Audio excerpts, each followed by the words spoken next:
Amén. Mediante la dirección del Señor, continuaremos examinando la carta de Santiago, como lo hemos venido haciendo también en los programas anteriores. Una carta que, como dijimos, toma el Evangelio, la enseñanza cristiana, y la aterriza al diario vivir. El lunes pasado comenzamos a examinar el capítulo 3, desde los versículos 1 al 12, donde se aborda un tema de gran interés, el tema de la lengua o de las palabras. En esta ocasión proseguiremos allí en el capítulo 3, desde el verso 13 al final, hasta el versículo 18. Y el tema a tratar en esta ocasión será la verdadera sabiduría, es decir, la sabiduría que viene de arriba, que viene de lo alto. Dice así la palabra del Señor.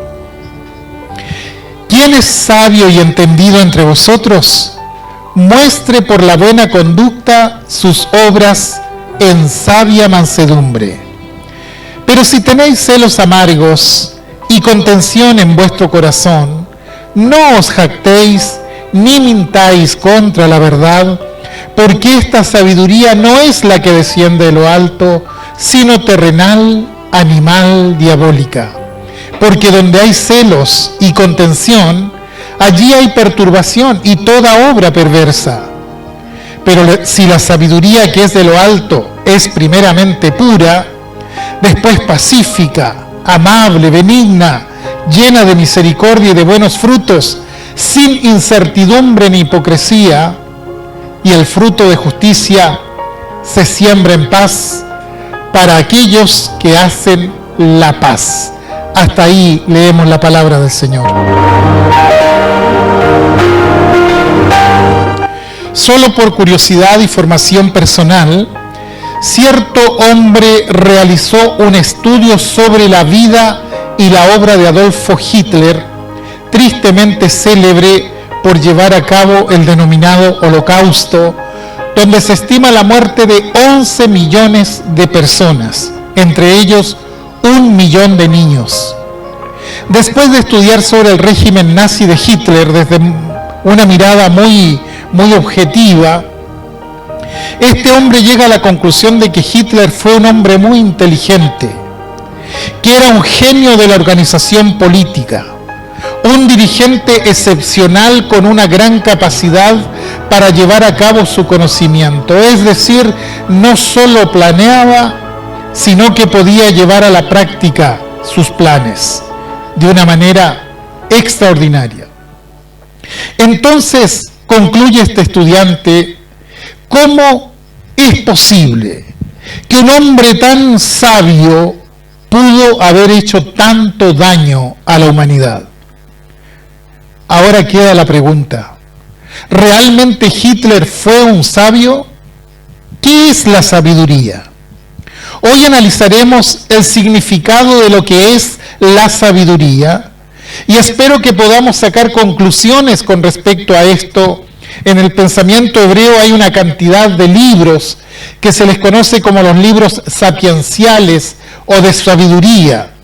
¿Cuáles son estos libros? Job, Eclesiastés, Proverbios. Es decir, son libros donde se compendia lo que es la sabiduría. El libro de Jeremías, capítulo 18, verso 18, dice: y dijeron, venid y maquinemos contra Jeremías, porque la ley no faltará al sacerdote, ni el consejo al sabio, ni la palabra al profeta. Venid e irámoslo de lengua, y no atendamos a ninguna de sus palabras. Lo interesante de este versículo es que se mencionan 3 oficios, por así decirlo, que eran fundamentales en el desarrollo de Israel como nación. Primero tenemos al sacerdote. El sacerdote tenía como responsabilidad enseñar la ley de Moisés, porque el pueblo tenía que vivir dentro de los mandamientos establecidos por Dios, lo que indica que la escuela le estaba delegada a los sacerdotes. Luego tenemos a los profetas. Los profetas eran los que analizaban la realidad Y cuando el pueblo se alejaba de lo que marcaba la ley, ellos señalaban el problema. Eran hombres levantados por Dios justamente para esto. Entonces tenemos a los sacerdotes que enseñaban la ley y a los profetas que eran los fiscales, acusando cuando no se cumplían los principios establecidos por Dios. Pero había un tercer oficio que era el oficio de los sabios. ¿Qué hacían los sabios? Ellos tomaban como base la ley, pero le agregaban la experiencia. Sacaban conclusiones señalando que la sabiduría es la aplicación del conocimiento a la vida práctica. Entonces, de acuerdo a lo que estaba establecido, ellos llevaban la palabra de la ley a la práctica. Explicaban cómo había que practicar la ley. Esa era la visión que tenían los que enseñaban la ley. Tenían que aconsejar al pueblo y esos consejos eran: tomemos lo que dice la ley y llevémoslo a la realidad, llevémoslo a la práctica. Los filósofos griegos pensaban lo mismo. Ellos rechazaban el conocimiento aislado, sobre todo los filósofos socráticos.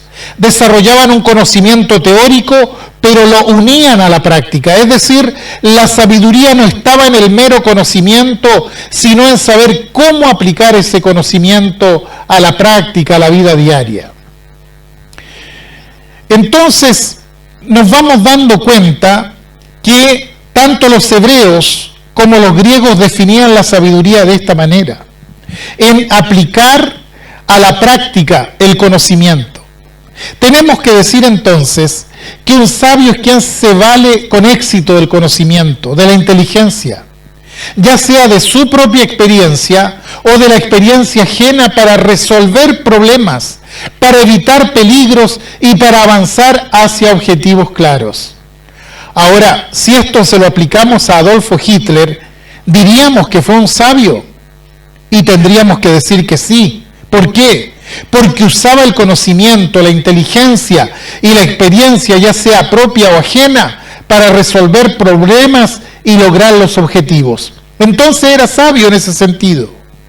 Ahora, si nos acercáramos a Santiago y le preguntáramos: Santiago, ¿Hitler era sabio o no?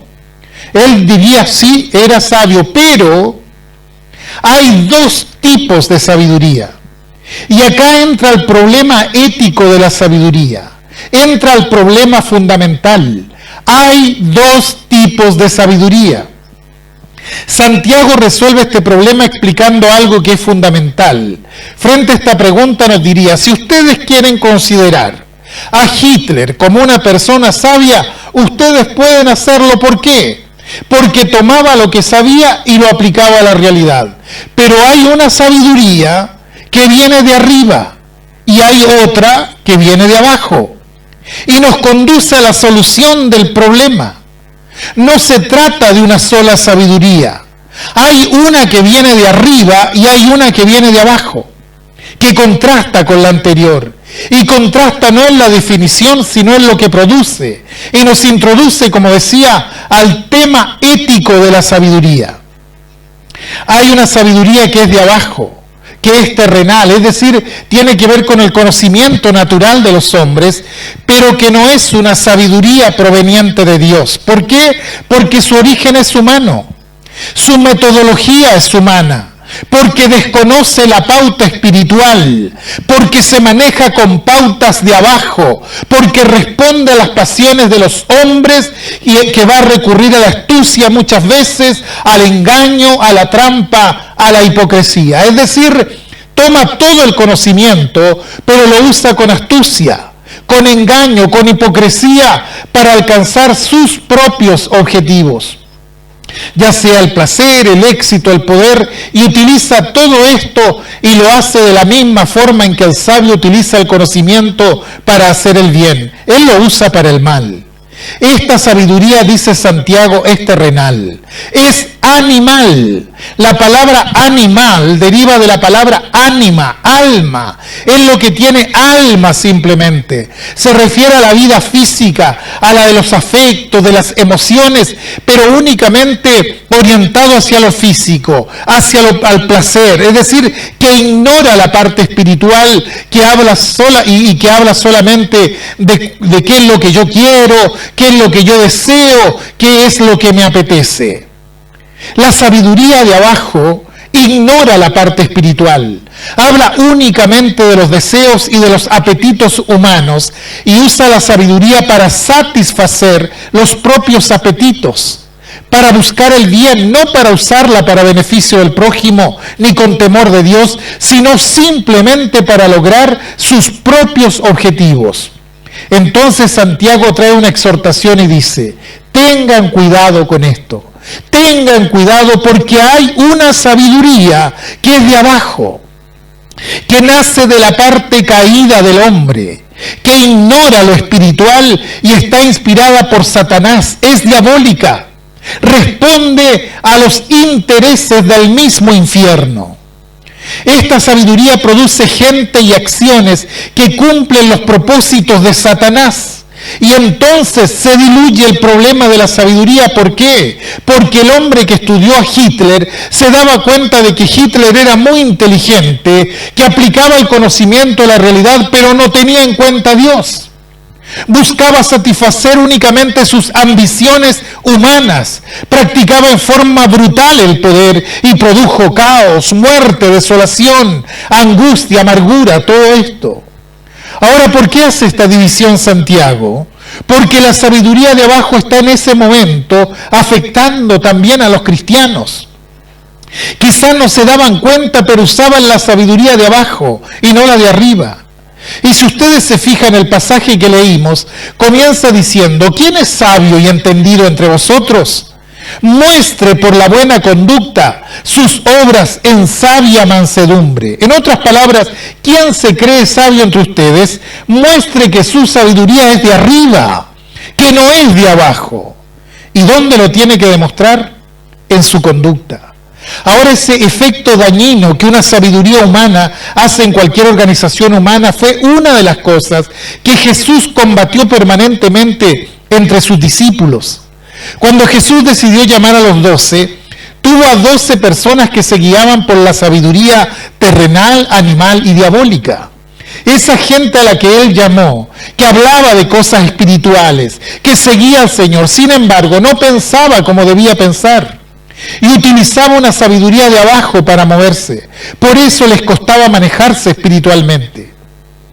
Cuando ven que la aldea samaritana no los recibe, ¿qué dicen? Dicen: Señor, ¿hacemos descender fuego del cielo? Y si podemos hacerlo, ¿por qué no lo destruimos? Por otro lado, les costaba también relacionarse entre ellos amigablemente. No podían formar equipo, era un grupo en constante tensión, y Santiago señala las características de la sabiduría mal entendida. La sabiduría de abajo, cuando se la confunde con la sabiduría de arriba, y esto se encuadra perfectamente en el andar de los discípulos que tenía Jesús. Claro, porque dice que la sabiduría de abajo, ¿qué produce? Produce celos amargos. Los celos son una forma de envidia, porque queremos poseer algo y lo queremos en exclusividad y no queremos que otros posean eso. Quiero recibir un honor, pero lo quiero recibir yo, nada más. No quiero que lo reciba otro. Y si lo recibe otro, entonces me siento mal. Estos son celos. ¿Se acuerdan cuando Jesús empezó a hablar del reino a los discípulos? Inmediatamente Juan y Jacobo se acercaron a él. ¿Para qué? Para decirle: Señor, concédenos que en tu gloria nos sentemos el uno a tu derecha y el otro a tu izquierda. Es decir, que ninguno de los otros 10 vaya a ocupar ese lugar, que quede reservado únicamente para nosotros. Es decir, estaban descalificando a los otros y poniéndose por encima. Estaban temiendo que Jesús designe a otros para esos lugares. Estaban celando a sus condiscípulos.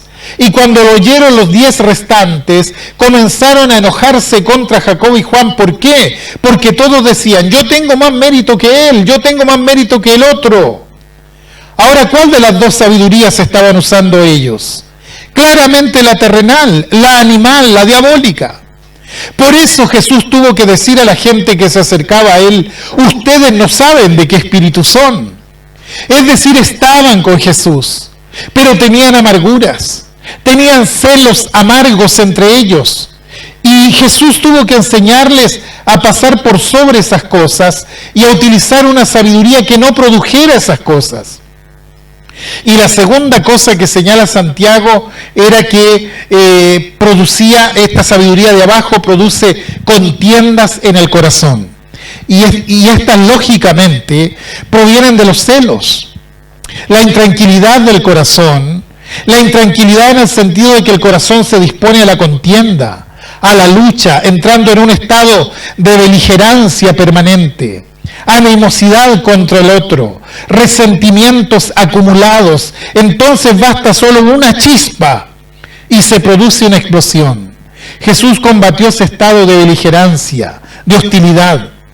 Cuando llegaron a Capernaum, Jesús se para y les pregunta a los discípulos qué era lo que disputaban en el camino. Pero ellos se quedaron callados. ¿Por qué se callaron? Porque hablaban disputando entre ellos quién sería el mayor, el más importante. Esa era la discusión que tenían. Tenían allí una disputa, una pelea no física, una pelea moral y espiritual. Estaban discutiendo entre ellos quién era el más importante. Y cuando Jesús dice, más adelante, uno de ustedes me va a entregar, el Evangelio dice que hubo entre ellos una discusión. Comenzaron a discutir quién de ellos sería el que habría de hacer esto. Quiere decir que discutían sobre quién era el mejor y quién era el peor. ¿Quién es capaz de sentarse al lado del trono? ¿Y quién es capaz de condenar a Jesús y entregarlo al enemigo? Este era el grupo que tenía Jesús. Y si usted lee el Evangelio, Jesús continuamente luchó contra esa mentalidad que ellos tenían, que era la mentalidad de la sabiduría de abajo, que produce contiendas, roces, amargura, todo ese tipo de cosas. La sabiduría de abajo es una sabiduría que destruye la comunión, la buena relación. Y si ellos no cambiaban, no podían ser aptos para formar un equipo, para respetar la decisión ajena, para construir en conjunto, porque tenían la sabiduría de abajo. Y lo que Santiago dice es, tengan en cuenta esto. Y está hablando a cristianos, como dijimos anteriormente. Esta carta posiblemente sea la copia de un sermón que él había entregado, porque tiene todo el desarrollo como si fuera un sermón. Les dice, tengan en cuenta que esto es lo que está pasando con ustedes. Se creen sabios porque conocen esto, porque conocen aquello, conocen lo otro, pero cuando lo tienen que aplicar, lo aplican para contienda, para tensiones, para desarmar equipos. Esa sabiduría no viene de arriba, esa sabiduría viene de abajo. Santiago insiste en el tema de la sabiduría. ¿Por qué? Porque les tiene que preguntar, a ver, ¿quién es sabio y entendido entre ustedes? Indudablemente había quienes se creían sabios entre ellos. Cuando Pablo dice a los romanos que algunos se sentían guías de ciegos, luz para los que estaban en tinieblas, instructores de los indoctos, lo que necesitaban realmente era un baño de sabiduría, de la sabiduría que proviene de arriba. ¿Quién es sabio y entendido entre ustedes? Probablemente algunos levantarían la mano pensando en un examen de conocimiento, pero Santiago les dice no se trata de un examen de conocimiento. Lo que tienen que hacer es mostrar mediante la buena conducta sus obras en sabia mansedumbre. Es decir, si usted verdaderamente es un sabio y es un entendido en la Escritura, en la palabra de Dios, entonces muéstrelo en su conducta, en su forma de actuar, en la mansedumbre que presenta frente a los demás. Está apuntando directamente a un cambio profundo en la metodología para que no nos confundamos. Una persona puede tener un conocimiento amplio de la Biblia y de doctrina cristiana, Pero resulta que con todo ese conocimiento puede producir eso que producían los discípulos de Jesús. Y hay muchas iglesias cristianas que son defensoras de la sana doctrina, donde hay altos niveles de contienda, donde hay grupos que se separan de los demás, donde están quienes difaman a los demás, que murmuran, que critican sin piedad alguna. Quiere decir que no están usando la sabiduría de lo alto, sino la de abajo.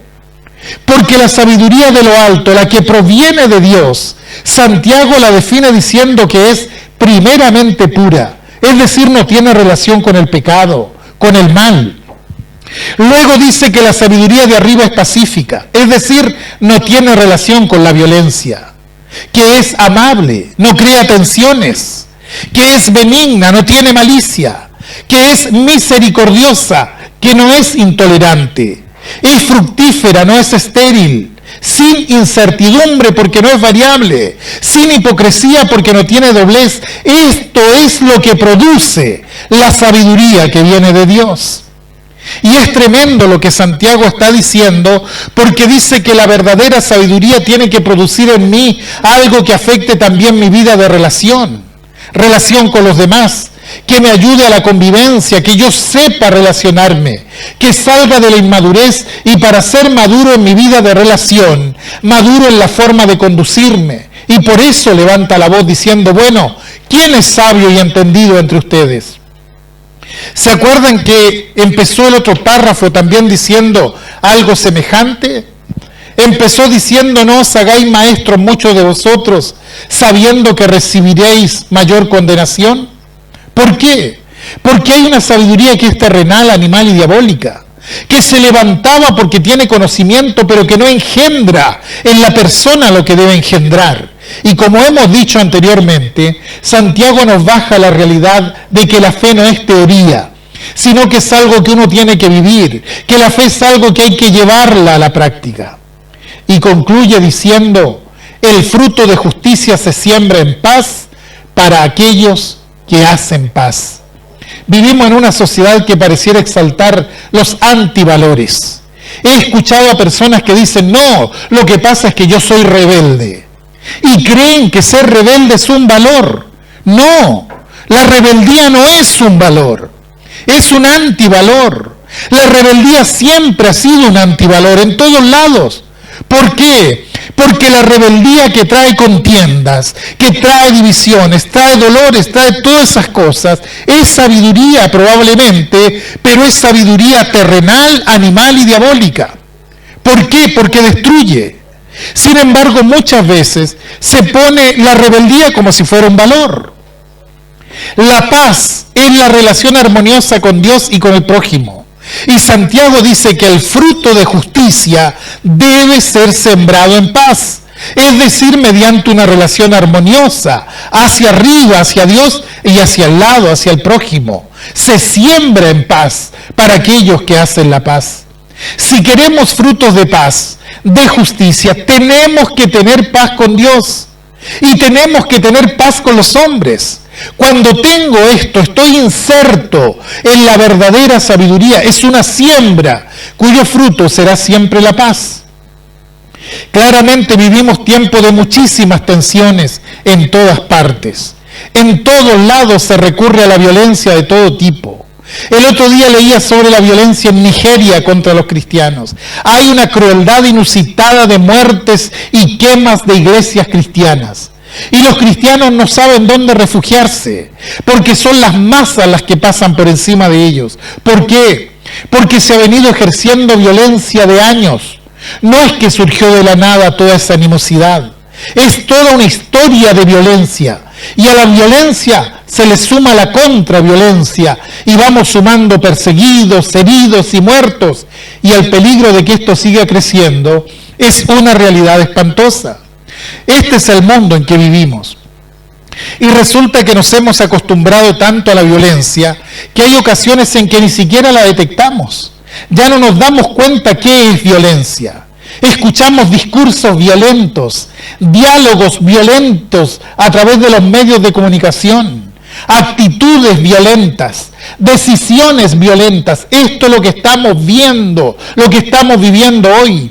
Hay tanta violencia que ya creemos que la violencia es normal. Hace días miraba un grupo de ciudadanos de cierto lugar que decidieron cortar la ruta que une varias comunes con la capital regional, reclamando por algo que parecía legítimo. Pero allí estaban ellos armados con palos y con piedras. Y entonces va el periodista y se acerca a la gente para tener la información de primera fuente. ¿Qué es lo que estaba pasando?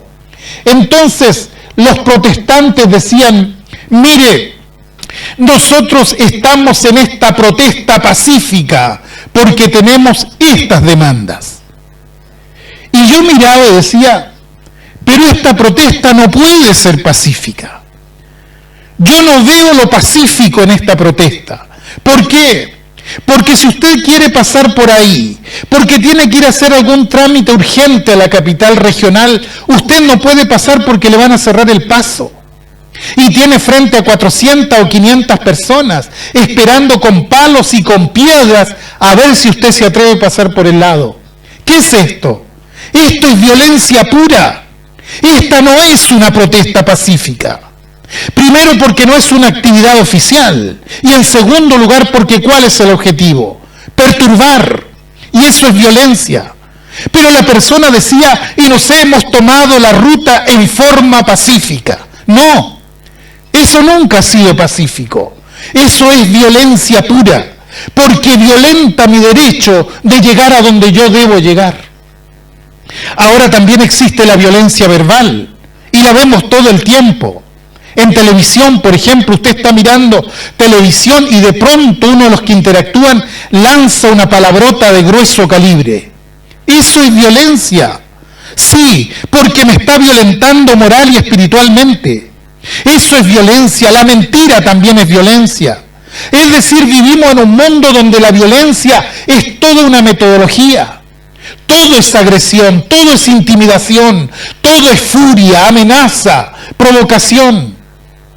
Podemos decir entonces aquello que dijo Pablo a los Romanos, capítulo 3, cuando hablando del pecado dice, su boca está llena de maldición y de amargura. Sus pies se apresuran para derramar sangre, quebranto y desventura hay en sus caminos. Entonces usted mira y dice, claro, esta gente no conoce el camino de la paz. No saben lo que es la paz y porque no saben que generan violencia y se hacen escuchar justamente por medio de la violencia. Entonces, vivimos rodeados de gente que no tiene paz. Estamos inmersos en un mundo que no tiene paz, porque no conoce la paz. Pueblos sin paz, vecinos nuestros sin paz. No hay paz en las relaciones sociales, no hay paz en los hogares, no hay paz en las escuelas. Es lamentablemente común levantarse y agredir al otro. Ya no distinguimos los actos de violencia porque lo vemos todo el tiempo al punto de que los hemos normalizado. Pareciera ser que nos estamos confundiendo frente a esto y por eso Santiago nos pone frente a la realidad, esta dura realidad. Entonces opera una inteligencia, una sabiduría en el mundo sin Cristo, una sabiduría que es diabólica, que es terrenal, meramente humana, que se manifiesta todo el tiempo. Entonces cuidado de no usar esa sabiduría, porque esa sabiduría proviene del mismísimo demonio. Es la sabiduría que destruye. Por generaciones se fue incubando la violencia hasta ver lo que tenemos el día de hoy. En la década de los 70, debutó una película alemana titulada El huevo de la serpiente. Habla del caos, el caos causado por la guerra, las luchas políticas y la inflación. Entonces toma la metáfora del huevo de la serpiente. ¿Por qué? Porque el huevo de la serpiente tiene la particularidad de ser transparente. Es decir, antes que nazca, usted sabe lo que van a hacer de ahí. En el fondo el planteamiento es que la violencia que estalla en una sociedad es posible verla antes, porque es transparente, al igual que el huevo de la serpiente, se empieza a incubar hasta que estalla. Es decir, no es algo que tome desprevenida a la sociedad. Sería cínico decir, no previmos esto. porque vimos cuando se estaba incubando. Ahora lo que tenemos son los resultados, son las consecuencias. Y por supuesto que esta escalada de violencia va a ir aumentando. No necesito ser crítico social para darme cuenta de eso. Yo miro la sociedad y veo cómo se siguen incubando huevos de serpientes por todos lados, porque veo que no hay respeto por el otro, porque veo que todo el mundo reclama derechos pero hace caso omiso a sus deberes, porque veo agresiones, descalificaciones, palabras groseras. Es el huevo que un día estallará. Entonces, ¿qué podemos hacer? Pedir a Dios la sabiduría que viene de arriba. Los cristianos estamos en el mundo y formamos parte de esta sociedad. No estamos fuera de la sociedad, estamos dentro de la sociedad y somos agentes dentro de la sociedad también. Algo sembramos también nosotros en esta sociedad. Por tanto, tenemos que pedirle a Dios la sabiduría que viene de arriba. Esa sabiduría que produce hombres y mujeres pacíficos, que hacen escuchar sus razones, pero en paz. Que se quejan, pero en paz. Que hablan la verdad, pero en paz. Que no buscan generar violencia. Que viven en paz. Que siembran en paz. Que derraman paz. Y cada uno de nosotros podemos ser un aporte frente a esto, dentro de la iglesia y fuera de la iglesia. Y Santiago nos sacude una vez más y nos dice: cuidado, que a veces hay sabiduría que destruye, hay sabiduría que lastima, hay sabiduría que lleva al caos, a la destrucción. Es sabiduría, pero es terrenal, es animal, es diabólica. Que la sabiduría del cristiano sea la sabiduría que desciende de lo alto, aquella que es pacífica, que es benigna, que busca la paz y que trabaja para que todos los hombres tengan paz y tengan justicia. Porque no se olvide que cada vez que nosotros invocamos el nombre de Jesucristo, estamos invocando al príncipe de paz, no al Señor de la violencia, sino al príncipe de paz. Y por eso, donde estemos, tenemos que aprender a sembrar la paz, porque siempre la justicia es la consecuencia de la paz. Amados auditores, que esta semana, frente a las pruebas, los momentos difíciles, los actos de violencia, oremos al Señor para que la sabiduría de Dios sea la que realmente se manifieste en nuestras vidas.